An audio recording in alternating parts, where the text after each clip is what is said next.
Si c'est nous qui prenons le pouvoir demain, je vous assure, nous traduirons M. Tshisekedi à la justice.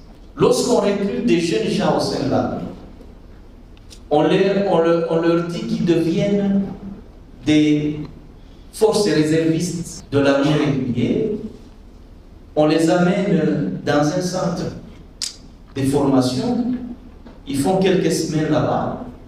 Après, quand ils viennent sur les champs de bataille, ils ne savent même pas armer leur arme. Nous sommes pour la paix et nous savons que le temps de la justice viendra, où chacun de nous répondra de ses faits.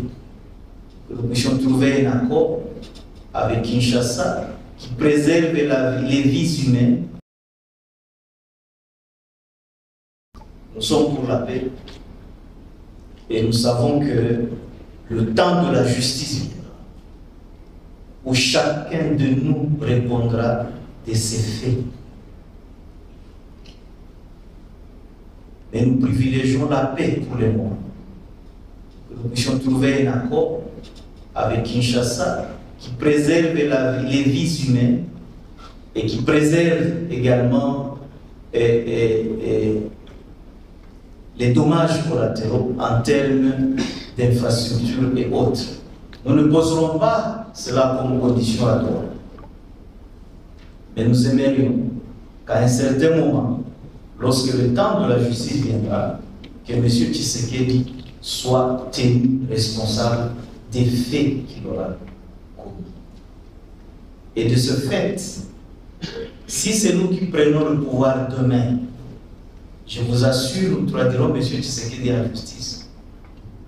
Parce qu'il a armé des civils, autant de civils dans différentes villes de Goma, enfin de l'est du pays, dont Goma, Bukavu ou ailleurs.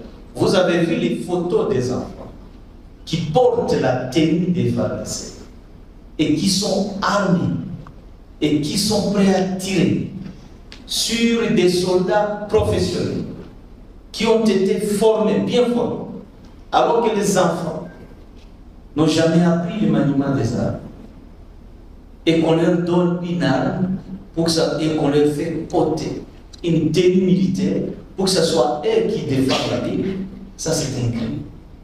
Lorsqu'on recrute des jeunes gens au sein de l'armée, on leur dit qu'ils deviennent des forces réservistes de l'armée régulière, on les amène dans un centre de formation, ils font quelques semaines là-bas.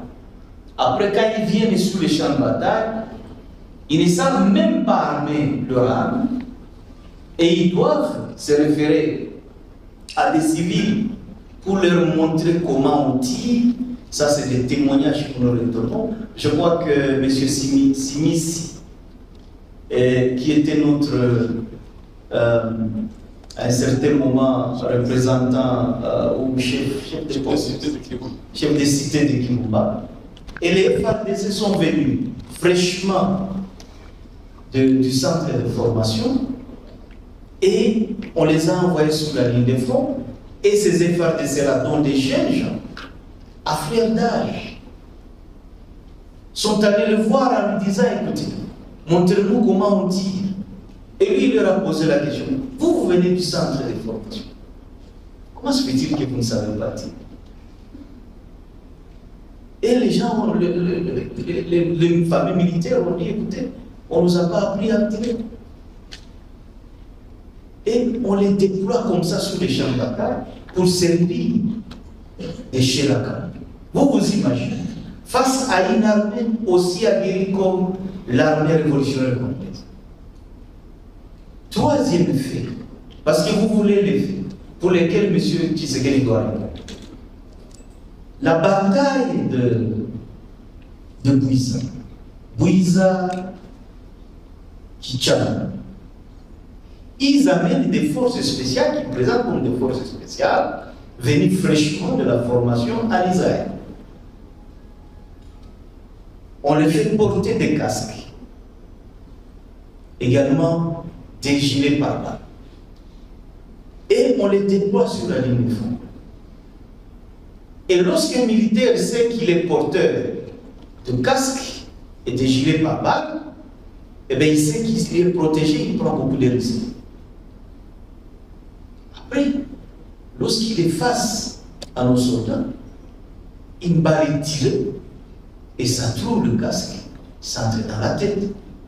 Ça trouve le gilet pare-balles, ça entre dans le corps. Et lorsque nos soldats se retrouvent devant des cadavres, eh bien, ils essaient de voir un peu pourquoi ce soldat est mort alors qu'on lui a tiré sur l'antival. Et ils trouvent que l'antival est en plastique. Et tout ça, parce qu'il y a des officiers autour de M. Tshisekedi qui doivent se faire de l'argent. Ils envoient notre jeunesse à la mort. Je pense que ces gens le font. M. Tshisekedi doit répondre. Et nous, je peux vous l'assurer, si nous prenons le pouvoir, nous ferons répondre M. Tshisekedi de ces gens le font.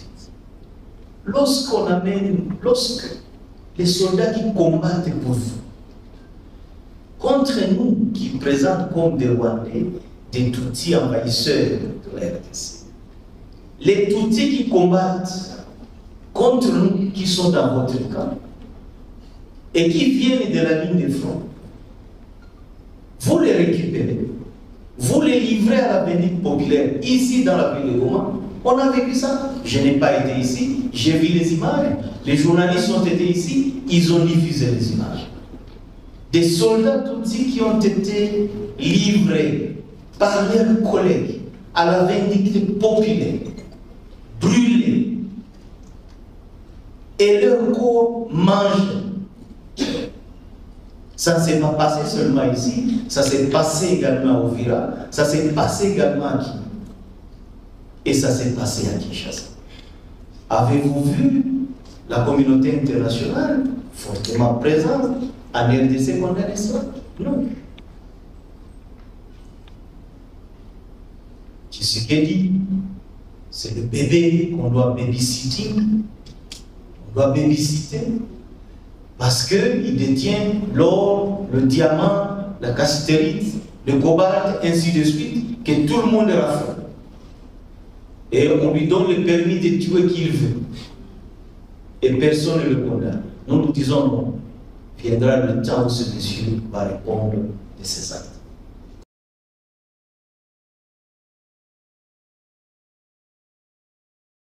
Si c'est nous qui prenons le pouvoir demain, je vous assure, nous traduirons M. Tshisekedi à la justice. Lorsqu'on recrute des jeunes gens au sein de l'armée, on leur dit qu'ils deviennent des forces réservistes de l'armée régulière, on les amène dans un centre de formation, ils font quelques semaines là-bas.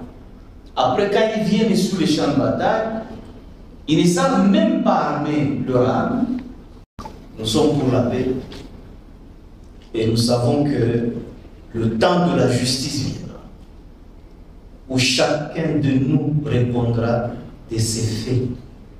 Que nous puissions trouver un accord avec Kinshasa qui préserve les vies humaines